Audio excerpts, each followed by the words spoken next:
kulanti waxaan dhageystayaal daawadayaal halka naga daawanaysa naga dhageysanaysa waa janaalka caalamiga ee Munawar Video Production. halkan ka sii aan qaadi doonaa 10kii fure guusha fure saddexaad aan ugu gudagalin koor waxaan ka codsanaynaa haddii aad nagu cusub tahay oo aad noqotay daawadii ugu horreeyay maanta nagu soo biira fadlan subscribe dheh gambalaalkana furo si uu kuu soo gaaro muuqaal walba iyo isla xilliga aynu soo gelino. mahadsanid.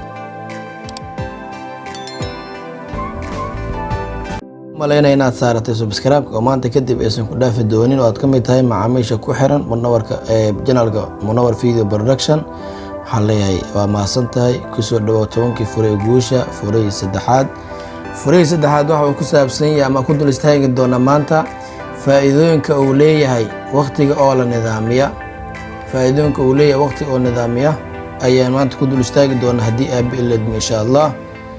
wuxuu yiri Clear Austin, waxaan ogaaday in inteena badani ayna waqtigeena si fiican ugu faa'iideysan.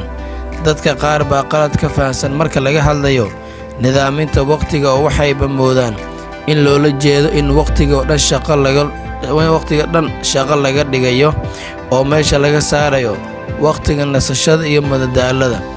qaar kale waxay u maleeyaan in nidaaminta waqtigu yahay waxaan qiimo badan lahayn, sidaa darteed nidaaminta waqtiga wax ahmiyad ma siiyaan.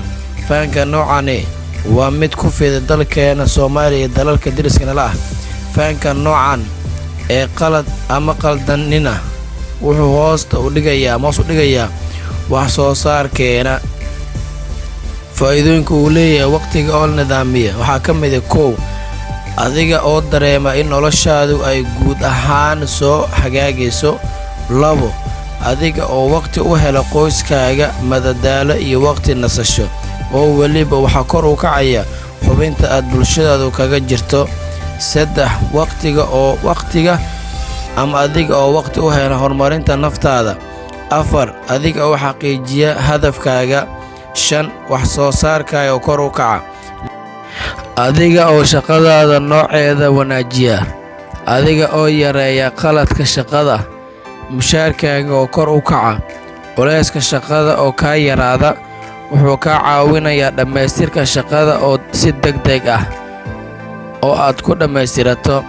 maalintaada oo si fiican aad u maarayso.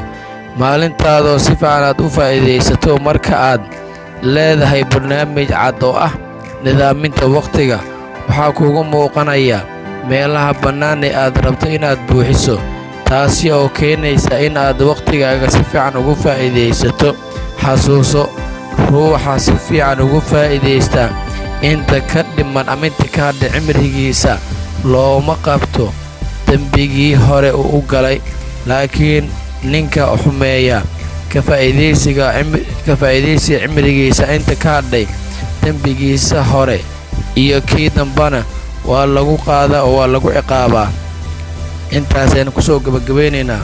haddii alla haydmo insha Allah kugu dhiirigelinaana kaan codsanaynaa inaad videoga like noo saarto si ay dad badan u daawadaan, la siina wadaagto asxaabtaada si aad adiga maanta ugu faa'iidaysatay inay beri ugu faa'iidaystaan.